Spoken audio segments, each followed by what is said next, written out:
Okay, hi everybody. Today there was an AMA inside Decentraland regarding Boson protocol, and it just completely fascinated me, and I'm really intrigued.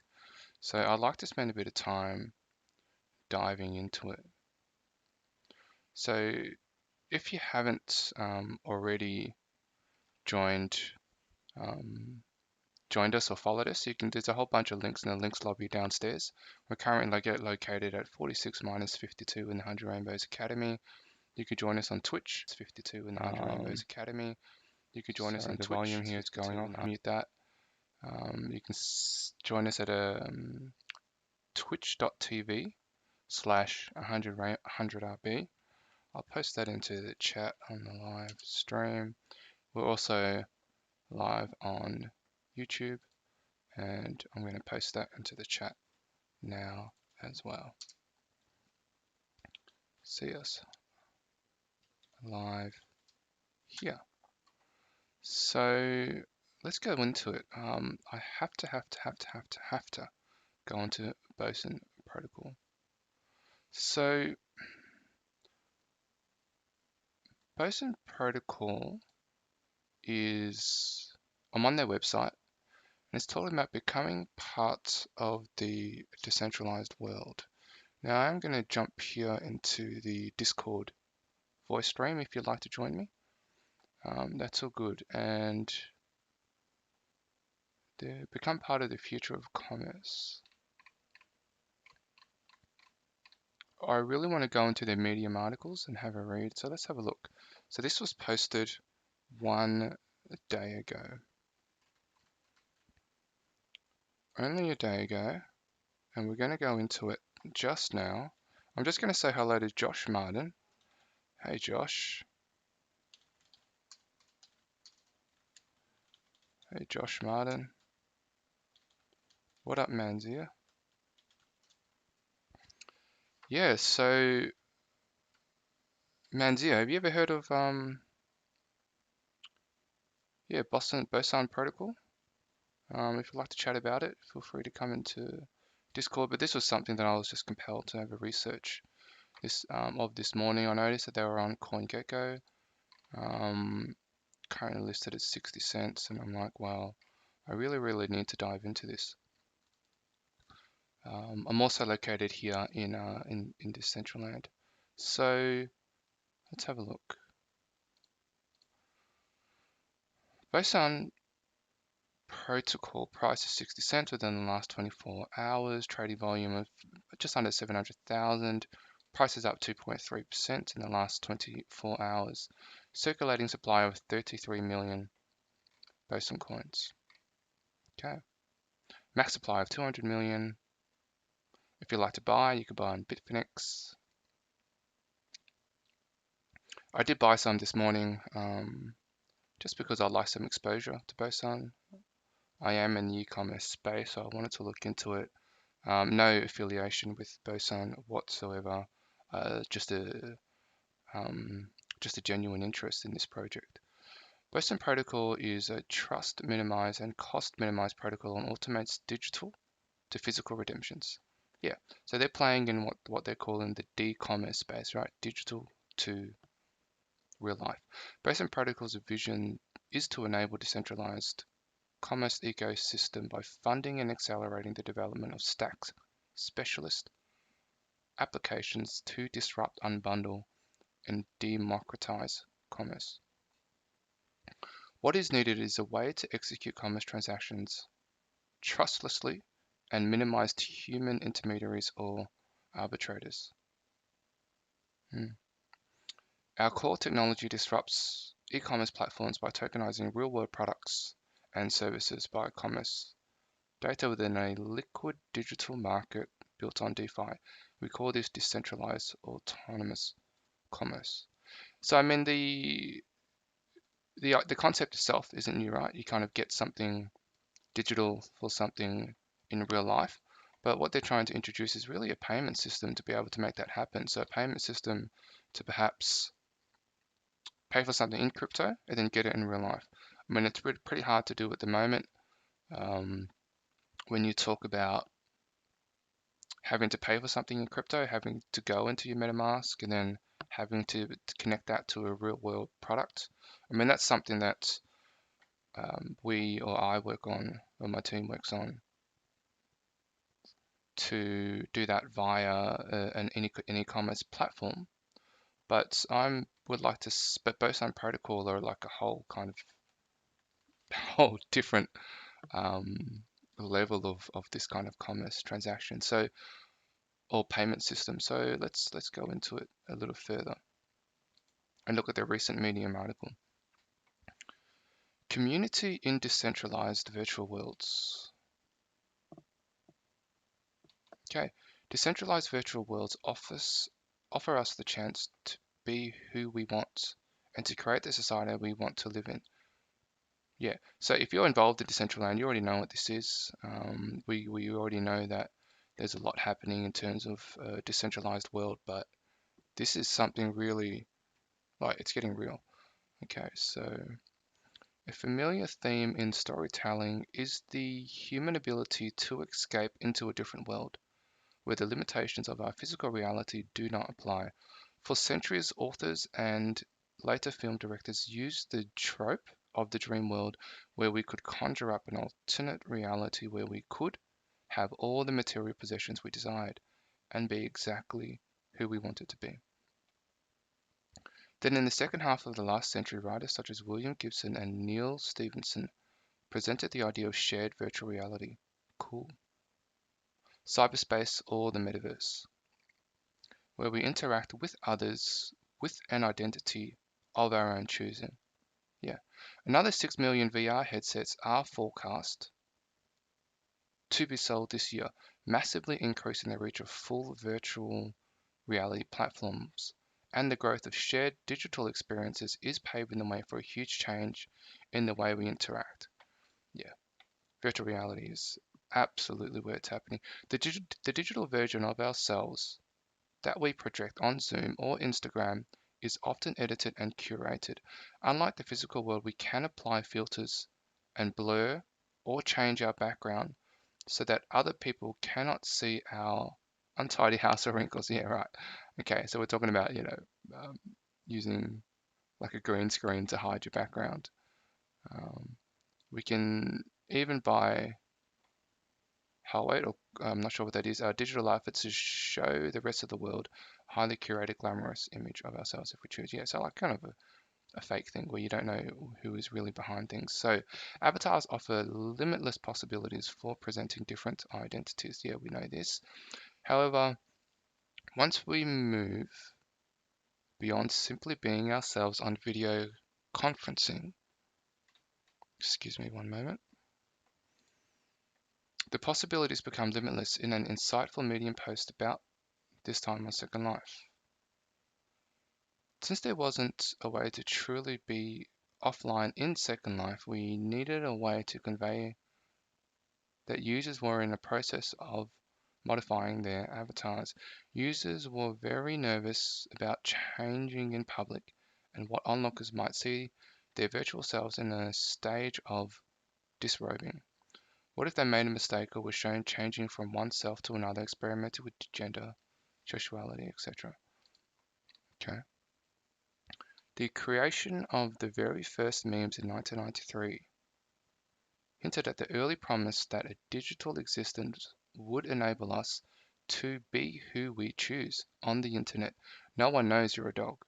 Of course, in the early 90s, the creators of the World Wide Web had made the assumption of decentralization, an assumption that was later proven false as Web2 giants embarked on a program of data capture that now means our digital footprint is used to track every aspect of our activity, with the result that everyone knows exactly who we are. Decentralized virtual worlds such as Decentraland, The Sandbox, Crypto Voxels, and Sonomum Space offer a different promise.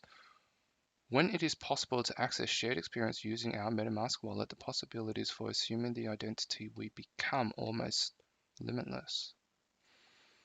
In an earlier post, we showed how direct to avatar solutions such as those offered by Crucible can allow individuals to apply selective disclosure so that they can identify themselves in particular circumstances. For example, verify that they are over 18 without giving their sensitive information. This offers the intriguing possibility that we can be whoever we want in the digital space, with absolute freedom to experiment with different personas in a way that is simply not possible in the physical world. The common perception of the metaverse is that it is always possible to build alternate worlds in which they are richer, more successful, and have access to more beautiful surroundings than in real life. The perception of the basement-bound gamer in a dingy room who buys a sumptuous virtual mansion and fills it with amazing art is very bound to traditional notions about amassing and showing off the visible trappings of success. As Doom co-creator and former CTO of Oculus, John Carmack and Joe Rogan cited in Wired, the promise of VR is to make the world you wanted.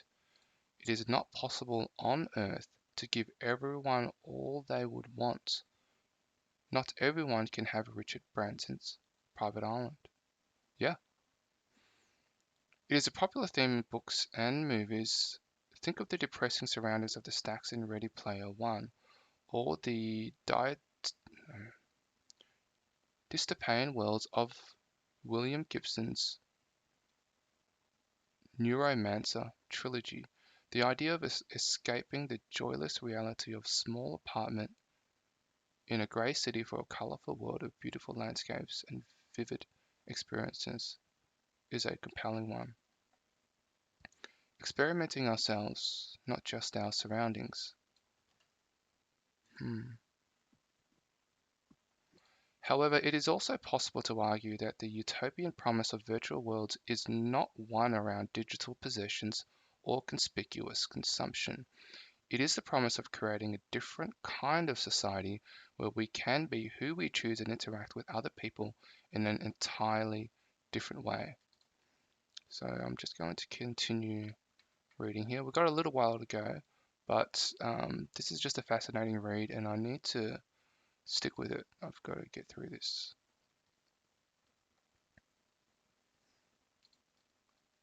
And for this, we need a model that is not based on an alternate world and created and administered by a large corporation, where the rules are set by the games manufacturers and large conglomerates who require that we give up vast amounts of personal information in order to participate. Yeah, so when you buy something off Amazon, for example, you've got to give your information to get your stuff delivered. Granted, there are heaps of, for example, if you're taking Amazon, yes, I would trust that my privacy is protected in terms of a credit card, payment information, where I live, name, all those types of protections I would trust on a platform like that.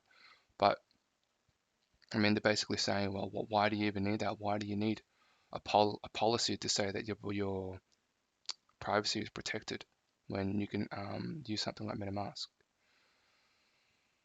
In contrast, platforms such as Decentraland, with their own distributed governance systems and independent economies, enable us to decide the direction that this new form of society will take. One can almost consider it as a new kind of country, with a chance to go ground. Its rules and behavior is a new way of thinking that it is not tied to the past.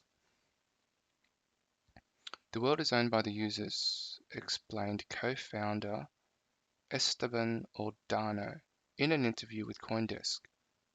If the Decentraland organization goes away, the world goes on. Unlike Ready Player One, where the rules of the world are set by the company that owns the game, decentralized worlds are governed by the desires and principles of the participants. Not so much a matter of don't be evil as can't be evil.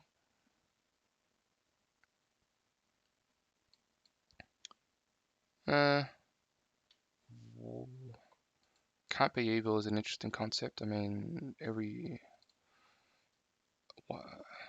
has the capacity to do good or evil.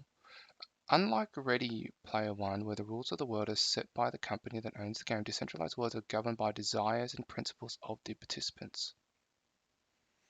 Not so much don't do evil as can't be evil. I don't understand that even in a decentralized world. I'm missing something. In any case, let's move on. As Jonas Searfirth, head of strategy at Boson Protocol, said in a recent AMA, looking at what DCL are doing, it's better than the real world. Our virtual lives will be community owned and governed, and no need for borders, visas, passports, and censorship, physical limits, but with true ownership of real estate, true ownership of identity, freedom of speech, etc. The decentralized metaverse is a mirror of its inhabitants. Of course, the ethos and spirit of decentralized metaverse is entirely dependent on the people who inhabit and govern it. And the more different kinds of people who are attracted into the space, the more interested and vibrant it becomes. Yeah, we've seen that with artists. As people kind of come into Decentraland, we can see that there's all kinds of people that pop up. And at the moment, it is business, IT. Now we're seeing institutions and obviously artists kind of coming into this space as well. Let's keep going.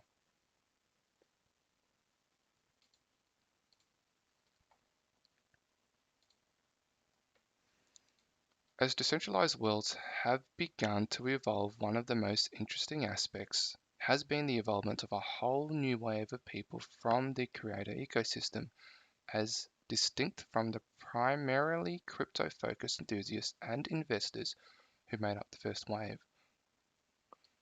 A whole new genre of wearables and a new NFTs is taking the metaverse by storm and bringing a new energy to the space. A glance of Decentraland's events calendar reveals a joyous mashup of art happenings, social, and even interfaith prayers alongside the discussion groups and casino events that previously built up the bulk of the platform's events. Yeah. So at this stage, Decentraland is made up of, casino has a large play at the moment, but as they usually do when something is new, art happening, social events, yeah. In inaugural Pride Parade on June 11th was a joyous celebration of diversity and good vibes, and a reminder that virtual worlds are about humanity rather than technology. As Boson are proud to be part of the radical change, our record-breaking purchase of a prime plot of land in Decentraland's Vegas City is designed as a showcase not only for the possibilities of decentralized commerce, but also a definition in itself for events and social networks in the metaverse. Yeah, so they purchased a block in Vegas around, I think it's here, somewhere around here. It's in Vegas City, inside the blue areas where basically institutions usually go. I know Atari is around here. We've got Chateau, Satoshi, Tamanoya Casino. There's a whole bunch of places. I'm all the way across over the world over here at the 100 Rainbows Academy at 46 minus 52, which is where I am right now. So, I mean, that was an actually great article for someone who is brand new to the virtual space or kind of wants to look at it and how it relates to e-commerce. Is it the easiest to read? I didn't mind it. It was pretty good. Let's clap that. How many can I give? I don't know. So Boson Protocol is doing things in the e-commerce space. That's brand spanking new, right? I mean, crypto is already new. So taking crypto payments and going into e-commerce is another whole type of thing. Let's have a look at them on We already saw them on CoinGecko. They're currently at 60 cents. Here's the charts on Boson protocol. This is on KuCoin. That's where they're listed. They're also listed on Bitfinex. I did grab some this morning just because I wanted to. I like the project. And I'm in the e-commerce space, so to see digital commerce emerge, I think that's really, really cool, and I would like some exposure to that. Make sure you have a look at the big disclaimer, not financial advice, entertainment only. But yeah, I like it. Should we look into another article? Could. Let's have another look. That was the most recent one, posted a day ago. They did have a live AMA. You can ask a whole bunch of questions as you like. I'm not sure if they have a Discord server yet. Been trying to find it. Can't find it.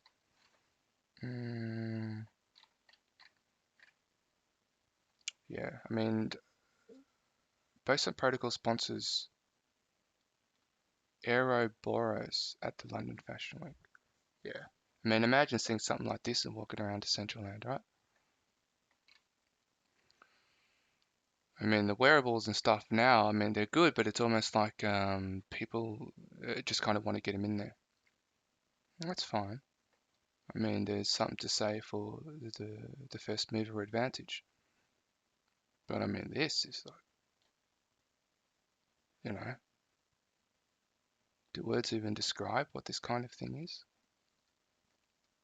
Really, really amazing. Let's touch base with our Twitter guys. Kind of see if there's anything happening in there. Not much at this stage, but let's have a look at that article. London Fashion Week on Saturday featured a show with a difference. The visually stunning biomimicry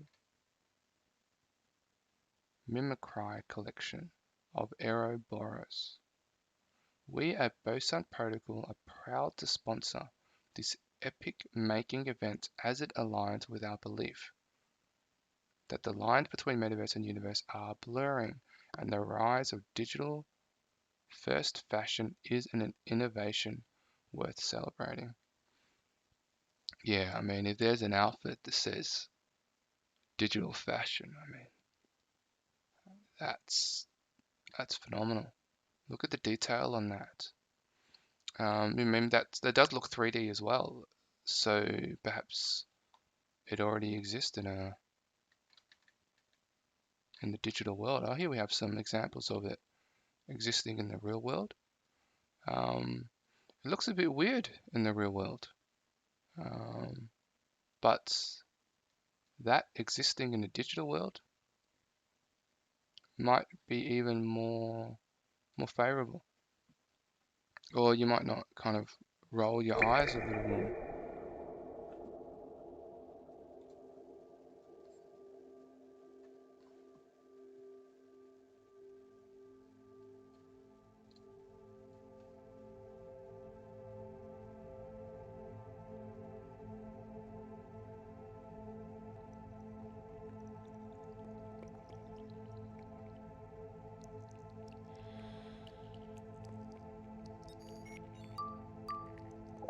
Yeah, so this is an example of a potential user interface. And this is like augmented reality type stuff, like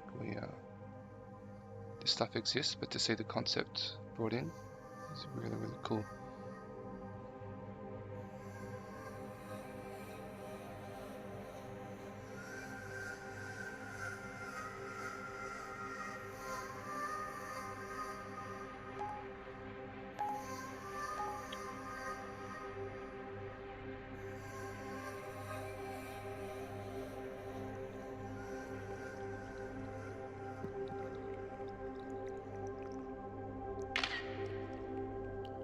Yeah, Outstanding.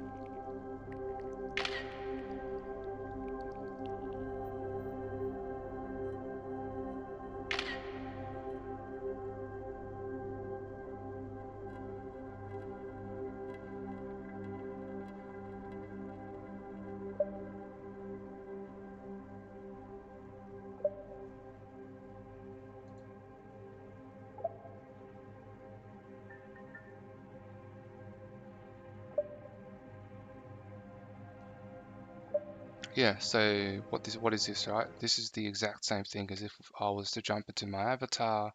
I have a look at it over here, I look at my backpack, and I'm essentially changing my head, right? Changing my eyebrows, etc., etc. I mean, this is just done in a realistic fashion, or in a much higher quality type fashion. Right, same thing, and this exists in virtual reality, right? That's basically what this is. I mean, this human person is an avatar. Um, to do this, she might have to be wearing a headset, but they're for the sake of producing the video. There's no headset on this individual. She can just kind of change things. But yeah, outstanding.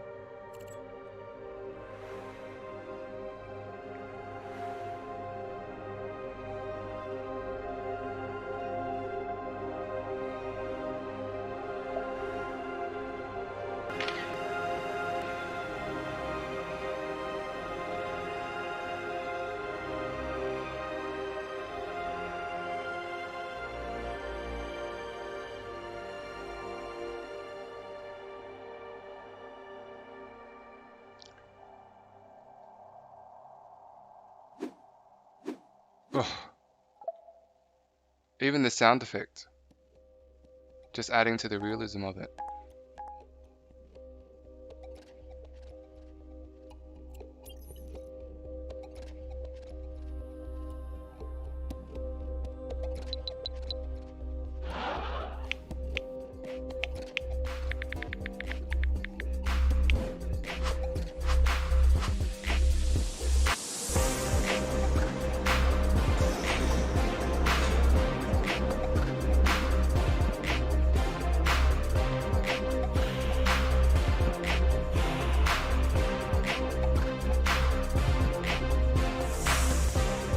Outstanding, right? We're talking about digital fashion.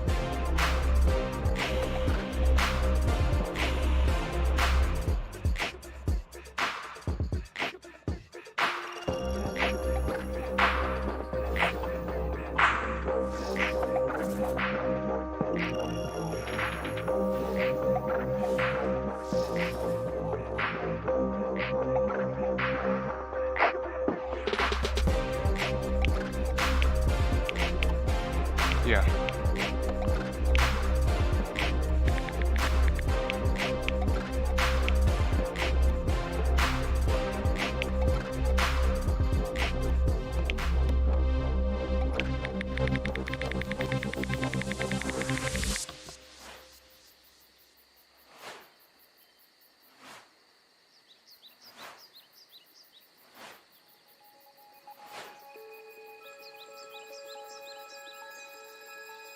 I mean, 5-year-old kids can do this kind of thing on Facebook now, in Messenger, and put on different filters.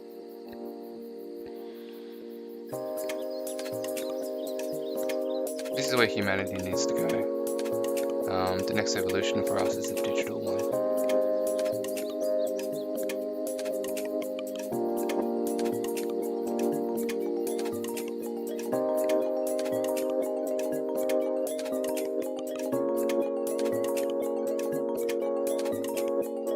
Yeah, so you can see the potential of it. Perhaps we can watch this on a slightly higher speed. Let's go to 1.25. Hopefully that doesn't play with it too much. But I'm just enjoying this so much, I just have to kind of watch the whole thing.